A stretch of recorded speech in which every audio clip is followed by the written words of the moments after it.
GST ഡിപ്പാർട്ട്മെൻറ്റിൽ നിന്നും വ്യാപാരികൾക്ക് നിരവധി നോട്ടീസുകളാണ് ഈ അടുത്തിടെയായി ലഭിച്ചുകൊണ്ടിരിക്കുന്നത്. അനർഹമായി ഇൻപുട്ട് എടുത്തു എന്നുള്ള ആരോപണത്തിൻ്റെ അടിസ്ഥാനത്തിലാണ് പല നോട്ടീസുകളും ലഭിച്ചിട്ടുള്ളത്. അനർഹമായി ഇൻപുട്ട് എടുക്കുക എന്നുള്ള സംഭവം ഉണ്ടാകുന്നത് ഒന്ന്, നമ്മുടെ സപ്ലയർ GSTR 1 റിട്ടേൺ കൃത്യമായി ഫയൽ ചെയ്തിട്ടില്ല എന്നുള്ളൊരു കാരണം കൊണ്ടാണ്. രണ്ടാമതൊരു കാരണം, GSTR 1 റിട്ടേൺ ഫയൽ ചെയ്യുന്ന സമയത്ത് നമ്മുടെ ഇൻവോയ്സ് സപ്ലയർ അതിൽ ഉൾപ്പെടുത്തിയിട്ടില്ല എന്നുള്ളതാണ്. മൂന്നാമത്തെ കാരണം, നമ്മുടെ GST നമ്പർ തെറ്റായി പെടുത്തിക്കൊണ്ട് GSTR 1 റിട്ടേൺ ഫയൽ ചെയ്തു എന്നുള്ളതാണ്.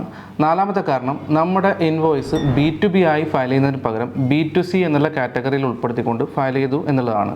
ഈ 4 കാരണങ്ങൾ കൊണ്ട് അനർഹമായി ഇൻപുട്ട് എടുത്തു എന്ന് ആരോപിച്ചുകൊണ്ടാണ് വ്യാപാരികൾക്ക് ഇപ്പോൾ ഡിപ്പാർട്ട്മെൻറ്റ് നോട്ടീസ് അയക്കുന്നത്. 2022 ഡിസംബർ മാസം 183/15 എന്ന നമ്പറിൽ സെൻട്രൽ GST ഒരു നോട്ടിഫിക്കേഷൻ ഇറക്കിയിട്ടുണ്ട്.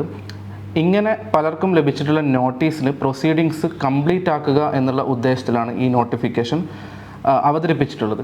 ഈ നോട്ടിഫിക്കേഷൻ പ്രകാരം ഇത്തരത്തിൽ തെറ്റ് ചെയ്തിട്ടുള്ള നമ്മുടെ സപ്ലയറുടെ അടുത്ത് നിന്ന് കൃത്യമായ ഡിക്ലറേഷൻ വാങ്ങിക്കുകയാണെങ്കിൽ നമുക്ക് വന്നിട്ടുള്ള നോട്ടീസ് ഡ്രോപ്പ് ചെയ്തു തരുന്നതാണ്.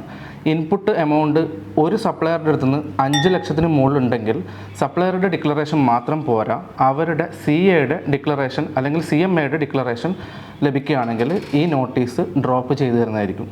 ഇത്തരത്തിൽ വ്യാപാരികൾക്ക് ആശ്വാസകരമായിട്ടുള്ള ഒരു നോട്ടിഫിക്കേഷനാണ്. എല്ലാവരും നോട്ടീസ് ഓർഡർ ആയിട്ടില്ല എങ്കിൽ അല്ലെങ്കിൽ പ്രൊസീഡിങ്സ് കംപ്ലീറ്റ് ആയിട്ടില്ല എങ്കിൽ ഈ നോട്ടിഫിക്കേഷൻ പ്രകാരം ഡിക്ലറേഷൻ സബ്മിറ്റ് ചെയ്യുകയാണെങ്കിൽ ഓഫീസർ നിർബന്ധമായിട്ടും നോട്ടീസ് ഡ്രോപ്പ് ചെയ്ത് തരേണ്ടതാണ്.